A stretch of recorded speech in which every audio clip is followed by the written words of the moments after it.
Reach பண்ணுறது மெசேஜ்லாம் reply பண்ண மாட்டீங்க, எல்லா கம்பெனியும் படிக்க மாட்டீங்க அப்படின்லாம் சொல்கிறாரு. மெசேஜ் ஈஸியாக ரீச் பண்ணுறதுக்கு நான் வந்து கொஞ்சம் ஐடியா சொல்கிறேன். பர்ஃபெக்ட்.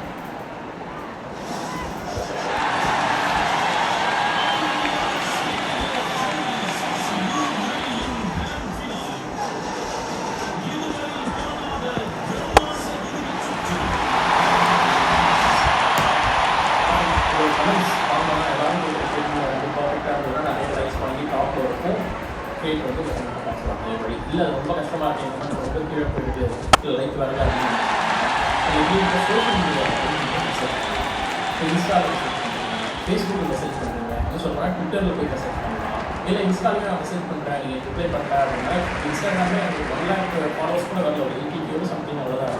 ஆனால் அதுக்கே ஒரு நாளைக்கு 200 மெசேஜ் வந்து என்னால் எல்லாத்தையும் ரிப்ளை பண்ண முடியல.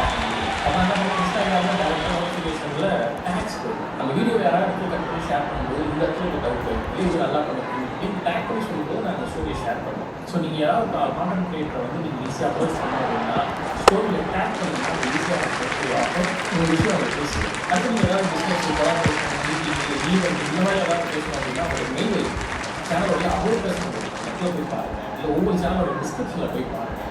அதில் வந்து அவங்களுடைய கான்டாக்ட் மெயில் என்னோட வீடியோவில் அப்லோட் பண்ண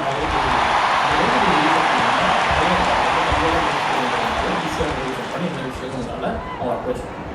எல்லாம் வந்து ஈஸியாக ரிசீவ் பண்ணோம்னா ட்விட்டரில் எக்ஸல் வந்து பார்த்தீங்கன்னா ஃபாலோவர்ஸ் கம்மியாக தான் இருப்பாங்க. அப்படின்னா ஈஸியாக ஸோ எல்லாரும் இது எல்லா கிரியேட்டுக்கும் போகணும். இது என்னென்னா ஜென்யூனாக கான்வர்சேஷன் பண்ணுறவங்க விட ஸ்பேம் பண்ணுறவங்க ரொம்ப ஜாஸ்தி, நிறைய ஃபாலோவர்ஸ்